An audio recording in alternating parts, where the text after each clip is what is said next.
তাসকিন আহমেদের কপাল খুলে গেল শারজা ওয়ারিয়র্সের।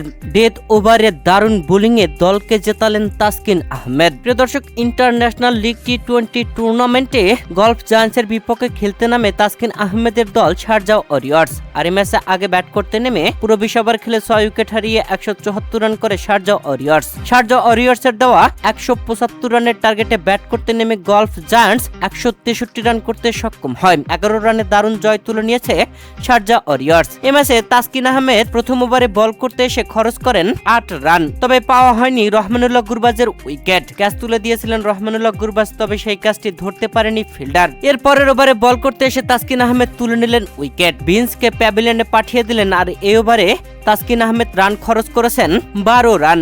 এরপরে আবারও তাসকিন আহমেদ নিজের তৃতীয় ওভারে বল করতে এসে খরচ করেন মাত্র 6 রান। গলফ জায়ান্টসের জয়ের জন্য শেষ 12 বলে যখন 32 রান প্রয়োজন ছিল, ওই মুহূর্তে বোলিং এসে তাসকিন আহমেদ মাত্র 8 রান খরচ করেন। ম্যাচটাকে যেন এই ওভারেই ঘুরিয়ে ফেলেন তাসকিন আহমেদ। শেষ ওভারে 24 রান প্রয়োজন ছিল, সেখানে তুলতে পারেনি গলফ জায়ান্টস। 11 রানে ম্যাচটি হেরে গেছে।